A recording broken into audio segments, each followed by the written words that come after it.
રાજકોટથી સોમનાથવાળી સિરીઝમાં તમારા બધાનું હાર્દિક સ્વાગત છે. અત્યારે તમે જે આ વિડીયો જોવો છો ને, આ છે વિડીયોનો ભાગ 6.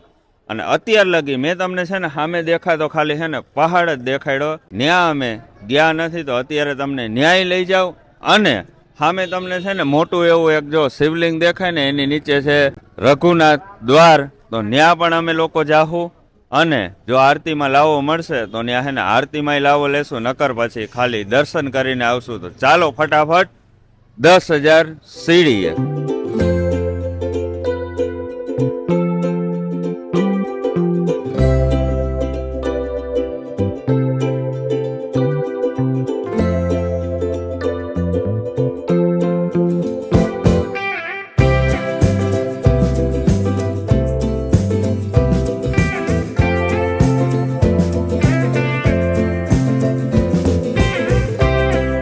આ છે 10,000 સીડીનું પેલું પગથિયું. જય ગિરનારી. આ વાંદરા માટે કાંઈ નહીં, નીચેથી લઈ આવી કે અહીંયા કાંઈ નાખવાની જ મનાઈ છે. મારી આજુબાજુમાં અંદાજે 50 થી 60 વાંદરા છે, પણ જેમ કે ભાઈ અહીંયા છે ને કાંઈ મળતું નથી, એટલે આપણે કાંઈ હવે એનો તો કાંઈ જુગાડ થાય નહીં. ને અંદર મેં તમને પહેલાં બતાવ્યું કે ભાઈ અંદર કાંઈ વસ્તુ લઈ આવવાની એલાઉડ નથી. આનું તો છે ને કાંઈ એટલે કાંઈ ન થાય. અને બેઠા બેઠા મને છે ને તમને એક વાત કહેવાની છે કે ભાઈ રાજકોટથી જે દ્વારકાવાળી સિરીઝ કરી ત્યારે હું આવ્યો તો અહીંયા જુનાગઢ, અને જુનાગઢ આવીને સીધો વયો ગયો તો રાજકોટ. એટલે છે ને ભાઈ મેં કાંઈ અહીંયા એક્સપ્લોર કર્યું જ નહોતું. હું પાછો આવ્યો જુનાગઢ અને મેં આખું તમને છે ને મારા મુજબ મેં છે ને બને એટલું એક્સપ્લોર કર્યું. અને હજે કંઈ ભૂલાઈ જતું હોય ભાઈ જય ગિરનારી. તમે લોકો જ્યારે ગિરનાર આવો ત્યારે છે ને બધાથી પહેલાં દામાકુંડમાં હાથ પગ ધોવા. બધા એમ કહેતા હશે કે ભાઈ નાવું, પણ મિનિમમ હાથ પગ ધોવા. પછી છે ને તમારા અહીંયા ગિરનારના 25 થી 30 પગથિયા ચડવા અને નીચેથી ગિરનારના દર્શન કરવા. ફરજિયાત નથી ભાઈ, પૂરેપૂરા 10,000 પગથિયા ચડવા. નીચેથી દર્શન કરો તોય હાલે, અને ભાઈ 10,000 સીડી ચડો તો વધારે સારું. 7 વાગે ગિરનારનો વ્યૂ આવો આવે છે. અને હું ને ધવલભાઈ બે નીકળી ગયા રઘુનાથ દ્વાર બાજુ, કારણ કે આપણે 7 વાગ્યાની આરતી ન્યા લેવાની. ફટોફટ અમે કાઢી નાખ્યા ચંપલ ને થઈ ગયા અંદર એન્ટર. તે બરોબર આરતીનો ટાઈમ થઈ ગયો.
સામે દેખાતું ગિરનાર રણક્ષેત્રમાં હું ને ધવલભાઈ આવી ગયા અને પાછા રહી ગયા લાઈનમાં ઊભા. અને લઈ લીધી આવી પ્રસાદી, જેમાં હતા ઢોકળા, શાક, શીરો, રોટલી અને દાળ ભાત. અહીંયા એવી સરસ મજાની પ્રસાદી મળે છે જે હોય છે એકદમ ગરમા ગરમ. એટલે તમને છે ને પ્રસાદી લેવાની એક અલગ જ મજા આવે.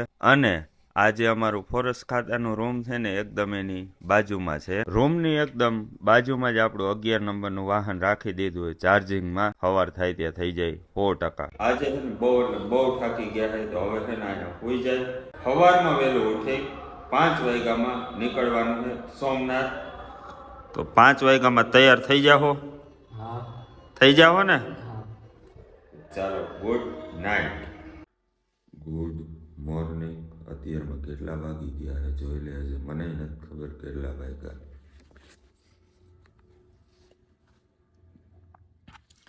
4 વાગી ગયા છે.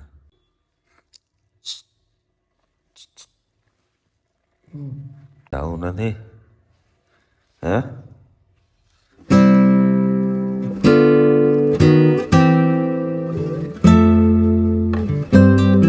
આપણું 11 નંબરનું વાહન હવે તો ફૂલ ચાર્જ થઈ ગયું. તો બટન કરી બંધ.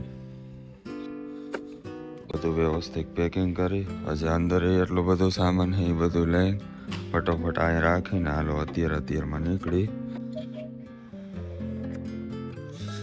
અડધી કલાક નીકળી ગઈ. અત્યારમાં બહુ મોડું થઈ જાય. ઝાકળ કેવો થઈ ગયો.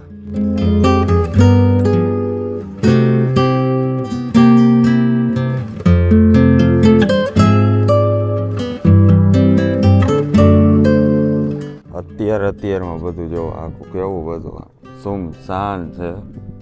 અહીંયા છે ને અહીંયા 3-4 માણા રખડે, બાકી કોઈ એટલે ક્યાંય એટલે કાંઈ કોઈ દેખાતું નથી. મસ્ત મજાના હું પી લઉં ચા પાણી. ધવલભાઈ તો કાંઈ પીશે નહીં, એને તો દૂધ પીવાનું. હાલો સામે જ ચાનું છે તો ત્યાં જ પી લઉં.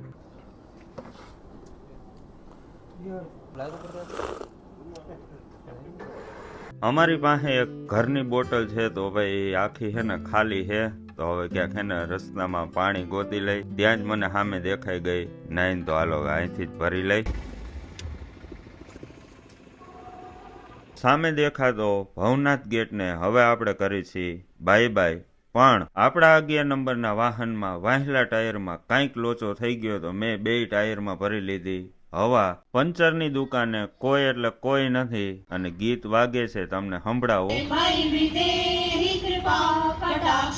અત્યારે 5 થી વધારે વાગી ગયા છે ને અચાનક અમે બે હાલ્યા જતા હતા ને બાજુમાં જ એકદમ પાવો વાગ્યો.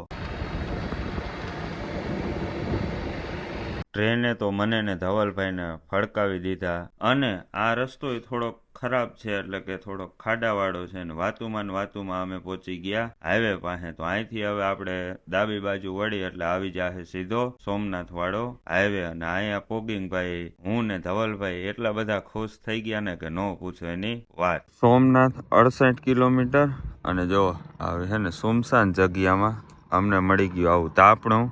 તો હવે ઘડીક વાર છે ને તાપી લઈ. હું ને ધવલભાઈ બે વિચાર જ કરતા હતા કે આવી સુમસાન જગ્યાએ કોને તાપણું કર્યું હશે. એટલી જ વારમાં અમને અમારી પાછળ દેખાણા એક દાદા કે જે હે ને આ તાપણું કરવા માટે લાકડા ગોતવા ગયા હતા. દાદા ઘડિયા વળી અમારી હાટું આજુબાજુમાંથી લાકડા વીણી નાખે હે ને છેલ્લી વાર જ્યારે લાકડા નાખ્યા તો અમારો ભઠ્ઠો થઈ ગયો ઠૂમ. પછી અમે દાદાને કીધું કે હવે અમારી ભેગા ઘડીક વાર તાપવા બેસો. વધારે તાપ થઈ ગયો.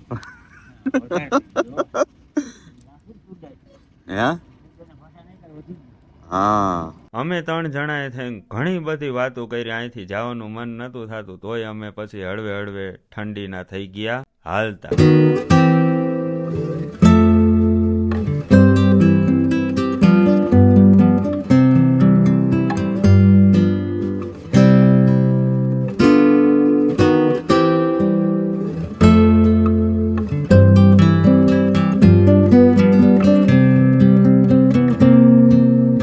હવે સોમનાથ ખાલી 17 કિલોમીટર બાકી છે અને આપણા છે ને ઓલા S1 Pro માં ચાર્જિંગ વધ્યું છે 31%. આરામથી સોમનાથ તો પહોંચી જાય પણ છે ને અત્યારે થોડું ઘણું ચાર્જિંગ કરી લઈ એટલે છે ને ત્યાં હોટલ કે એવું કઈ ગોતવાનું કદાચ થાય. અથવા આપણું ઓલા S1 Pro લઈને આજુબાજુમાં કે સારી જગ્યાએ જવું હોય તો ઉપાધિ નહીં. અને અત્યારમાં ભાઈ ટાઈટના ઠીંગરાઈ ગયા છે. મોબાઈલના બધું હલે છે. તો હાલો પેલા ફટોફટ કરી ચાર્જિંગનો જુગાડ. અમે લોકો 9 કિલોમીટર આવ્યા ને ત્યાં ક્યાંય છે ને અત્યારમાં ચાર્જિંગનો ક્યાંય મેળ નથી પડતો. ગૂગલ મેપમાં જોયું ને તો અહીંથી છે ને ઓલાનો શોરૂમ 900 મીટર બતાવે છે. તો હવે છે ને આપણે અહીંયા ઓલાના શોરૂમે જ વયા જાય.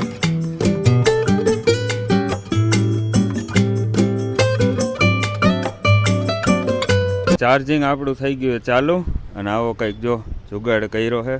દોયડું લાંબુ લઈ આવ્યા ઠેઠ જો અહીંયા પીન રાખી છે. શોરૂમ તો અત્યારે બંધ છે.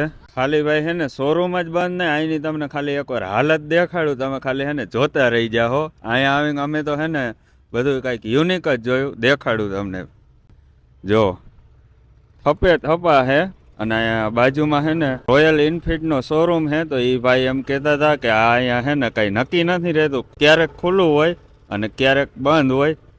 હાલત જોઈને તો બધું એવું જ લાગે કે લગભગ ખુલતું નહીં હોય, પણ અહીંયા ખુલે કે ન ખુલે આપણો છે ને દેશી જુગાડ થઈ ગયો છે. હાલો હવે રસ્તા ઉપર થઈ ગયા હાલતા. પાછળ છે આપણો ઓલાનો શોરૂમ. તો આપણે રાખી દીધું ચાર્જિંગમાં, તમને ખબર છે. અને સામે છે ને ખોડિયાર કાઠિયાવાડી કંઈક ધાબા દેખાય, તો એ બાજુ છે ને કંઈક નાસ્તો કરવો પડશે. સવારના ભાઈ છે ને વહેલા નીકળાય ને તો ભૂખાઈ લાગી છે જોરદાર. ધવલભાઈ તમને ભૂખ લાગી છે કે નહીં? ભૂખ બહુ લાગી છે ભાઈ ને ભૂખ લાગી, મને થોડી ઘણી ભૂખ લાગી. તો હવે તો કંઈક નાસ્તો પાણી કરી અને પછી વળી પાછા ત્યાં જઈને બેસી. કેટલું ચાર્જિંગ થાય છે જોઈ લઈ. હાલો ફટાફટ કરી નાસ્તો. ચા આપો ને, એક પંજાબી પફ આપો. હાલો એક આ લીધા.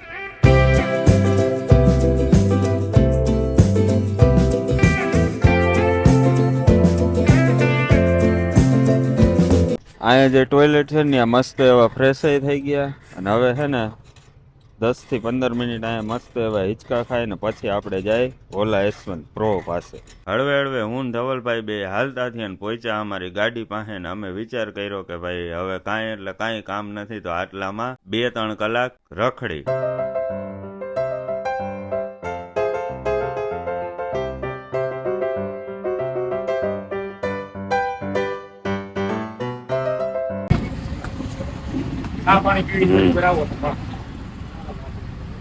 ઓલા કંપની વાળા કરતા તો રોયલ એનફિલ્ડ વાળા સારા, કારણ કે અમે આ શોરૂમે બેઠા હતા ને એ ભાઈએ અહીંયા અમને ચા પાણીની સલાહ કરી. અને એટલી જ વારમાં એક ભાઈની કમ્પ્લેન્ટ આવી, તમે ખાલી સાંભળો.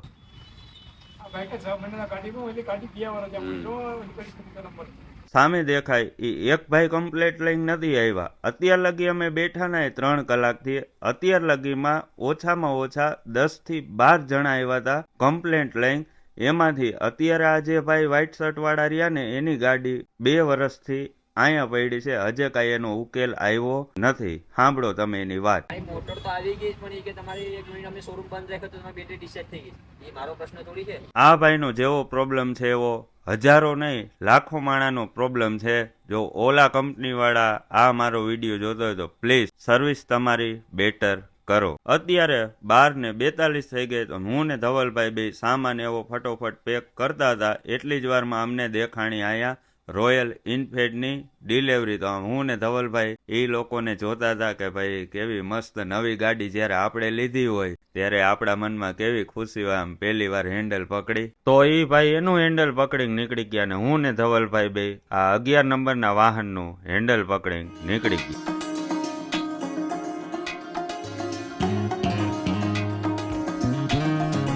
ફાઇનલી અમે પહોંચી ગયા સોમનાથ. અહીંથી હવે અમારે નીચે ઉતરી જવાનું અને અહીંથી દેખાય છે સામે સોમનાથનું મંદિર. સામે દેખાતા ગેટની અંદર એન્ટ્રી લઈ એટલે આ આવે છે સોમનાથનું મોટું જબરું પાર્કિંગ. અત્યારે 1 વાગી ગયો છે ને હું પહોંચી ગયો છું સોમનાથના મંદિરે. બસ ભાઈ હવે અમારા કિલોમીટર પૂરા થઈ ગયા છે. સોમનાથની આજુબાજુની જગ્યા રખડશું. નેક્સ્ટ વિડીયોમાં ત્યાં લગી વિડીયો ગમ્યો તો વિડીયોને લાઈક કરો, શેર કરો અને સબસ્ક્રાઈબ કરો.